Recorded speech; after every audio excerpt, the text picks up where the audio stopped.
Triumphant armies have plundered their defeated enemies since ancient times, and the Crusaders were no different. In 1204, the Fourth Crusade conquered not Jerusalem, but the Christian city of Constantinople, which had been the capital of the Eastern Roman Empire since its dedication in the 4th century CE by Emperor Constantine the Great. But what became of the spoils of this great city?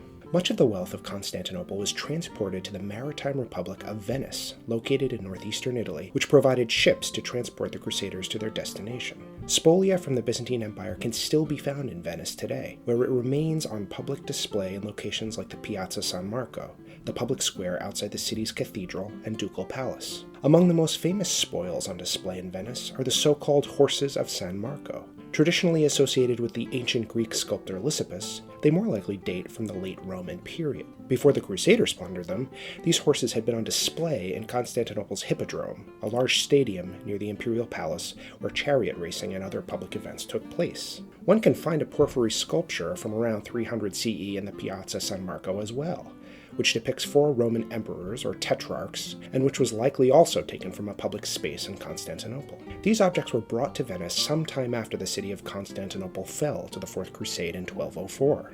They were among many objects and architectural elements that were incorporated into the western part of the Great Basilica of San Marco. The horses were placed centrally above the western entrance of the church.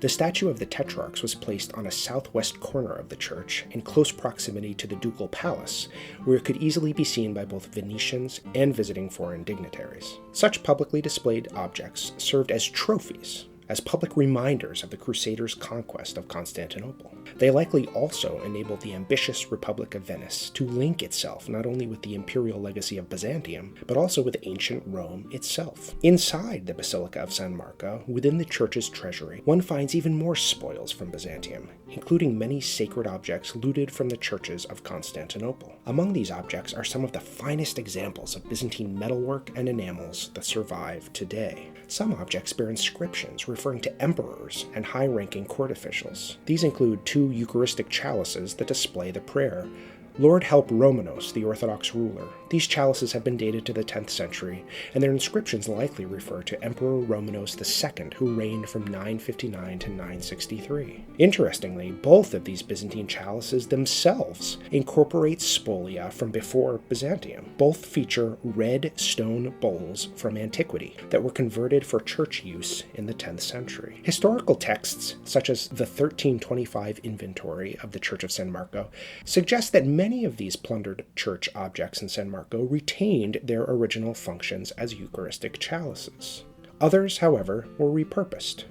The Venetians apparently did not recognize, or perhaps forgot, that a dark green stone vessel from Constantinople was also a Eucharistic chalice, and it is referred to in subsequent inventories with various terms, including mortar, goblet, and vase.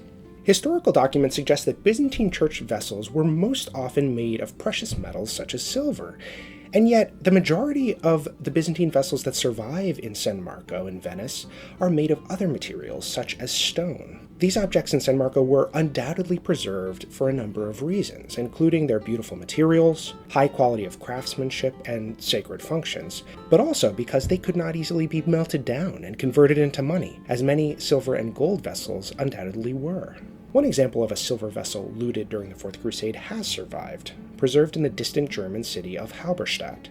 The object is a paten, or diskos. It was the plate used to hold the Eucharistic bread in the Divine Liturgy, and it has been dated to the mid-12th century. This particular paten is fairly large for a Byzantine paten, measuring 41.3 centimeters or 16 1/4 inches in diameter. It is made of silver, which has been cast, hammered, and engraved, and then gilded with gold, giving it the appearance of a gold vessel. It depicts the crucifixion at its center, surrounded by martyr and bishop saints, and it also bears an inscription with the words that Christ spoke at the Last Supper: "Take, eat, this is my body." These words were repeated by the priest in the Byzantine liturgy, and they clearly identify this as a Eucharistic paten. This paten apparently came from the Church of the Holy Apostles in Constantinople, which, after the great church of Hagia Sophia, was one of the major churches in the capital city. We know from historical texts that the bishop of Halberstadt was a part of the Fourth Crusade, and that he collected large numbers of relics and sacred objects like this one, which he brought back to Halberstadt in 1208. 8. But after it arrived in Halberstadt, this object was not used as a paten, but was converted into a reliquary, for a relic believed to be the head of Saint Stephen, the first Christian martyr. So the survival of this object can no doubt be attributed to its precious materials, exquisite iconography, its association with Constantinople, as well as its new function as a reliquary. These are just a few examples of the plunder brought back from Constantinople to Western Europe by the Crusaders of the Fourth Crusade. They speak to the various functions of spolia in the Middle Ages, and to the complex afterlives of objects that have been transferred from one cultural and geographical context to another.